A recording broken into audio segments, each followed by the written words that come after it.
Bonjour à tous, ici Teddy sur la chaîne Parcourir la Lumière. Alors, j'ai un message que je voulais passer aujourd'hui, un message que le Seigneur a mis dans mon cœur. C'était en lisant le livre de Romains, donc au chapitre 8. Alors, juste avant que je lise les quelques passages concernant ce chapitre 8 de Romains, donc je voulais juste encourager les chrétiens. Donc ça, c'est ce qui me vient à l'esprit, c'est de vraiment rendre grâce à Dieu. Alors, rendons grâce à Dieu parce que il nous offre de grandes choses, qu'on ne peut percevoir par avec nos pensées ou nos réflexions humaines, mais essayons de méditer cela avec notre esprit. C'est des choses qui sont juste inimaginables. Je venais de lire, j'étais en train d'écouter donc ce chapitre en audio, et donc je me suis arrêté un peu et j'ai eu cette sensation forte de, euh, de ces passages. Je vais les lire. Euh, donc je vais vous demander vraiment d'écouter ce que je vais dire avec votre esprit.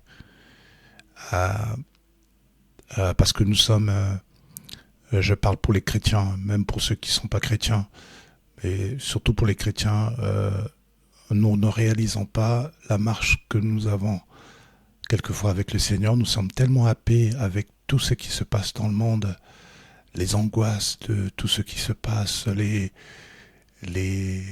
toutes les problèmes que nous pouvons rencontrer, les difficultés. Mais si à un moment nous passons du temps dans les Écritures et de lire la promesse, de lire le cœur de notre Dieu, euh, de lire vraiment et de méditer ce que Dieu, euh, à travers le Seigneur Jésus-Christ, a fait pour nous, je pense que, je pense que ça nous permettrait de vraiment, non pas que de raffermir notre foi, mais de vraiment de réaliser l'ampleur, l'étendue vraiment de son amour et l'étendue de la promesse qu'il a faite pour ceux qui croient en son Fils. Voilà, je vais lire, je vais m'arrêter là parce que y a tellement de choses à dire. Alors, je vais lire quelques passages. Je vais commencer par le verset 32 du chapitre 8. Alors, lui qui n'a point épargné son propre Fils, mais qui l'a livré pour nous tous, comment ne nous donnera-t-il pas aussi toutes choses avec lui? Qui accusera les élus de Dieu? C'est Dieu qui justifie. Oui, les condamnera. Qui les condamnera, pardon? Christ est mort. Bien plus, il est ressuscité et il est à la droite de Dieu et il intercède pour nous. Qui nous séparera de l'amour de Christ? Sera-ce la tribulation, ou l'angoisse, ou la persécution, ou la faim, ou la nudité, ou le péril, ou l'épée?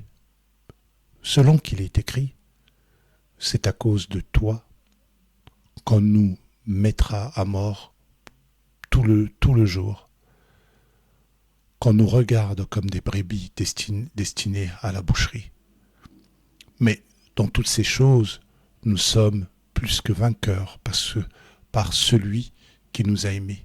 Car j'ai l'assurance que ni la mort, ni la vie, ni les anges, ni les dominations, ni les choses présentes, ni les choses à venir, ni les puissances, ni la hauteur, ni la profondeur, ni aucune autre créature ne pourra nous séparer de l'amour de Dieu, manifesté en Jésus-Christ notre Seigneur. Amen, j'ai envie de dire. Cette parole, ces passages sont tellement puissantes que quelquefois nous lisons ces passages sans avoir un petit temps de pause et de réaliser l'ampleur, l'étendue de cette parole. On parle du Père notre Dieu qui a donné en sacrifice son Fils pour que nous ayons la vie. Et donc, si nous avons la vie à travers le Seigneur Jésus-Christ, et que Dieu le Père l'a voulu par amour, par sa grâce uniquement, qui peut être contre nous? C'est-à-dire que si vous considérez vraiment ces passages, ça voudrait dire que pourquoi est-ce qu'on angoisserait? Pourquoi est-ce qu'on se poserait des questions? Dieu est fidèle à sa parole. C'est un message, c'est un message qui s'adresse aussi à moi, parce que tous les jours, nous vivons dans cette chair qui est en quelque sorte, qui essaie de se battre pour ne pas faire la volonté du Père. Et donc, l'ennemi aussi passe par là pour nous rappeler que finalement, tu n'es pas si bon que ça, que Dieu ne t'aime pas vraiment, regarde, il ne te répond pas. Rien que ces passages, nous devons les méditer, nous devons en faire même une prière auprès de notre Père pour nous raffermir aussi. Parce que l'épée, qui est la parole de Dieu, agit aussi en nous. Elle n'est pas qu'utilisée contre l'ennemi, mais elle est aussi utilisée dans le sens de pouvoir nous transformer, parce que, comme je l'ai toujours expliqué dans beaucoup de mes vidéos, la parole de Dieu est vivante, elle agit en nous également, elle nous transforme. Et c'est Dieu qui nous parle, Dieu le Père qui nous parle à travers les Écritures. Et si Dieu nous parle à travers les Écritures, cela veut dire et que Dieu est fidèle à ce qu'il dit, cela veut dire que si nous considérons ces paroles, cela veut dire que c'est juste énorme, c'est important. Quelquefois, nous compliquons notre marche avec Dieu, alors que tout est écrit.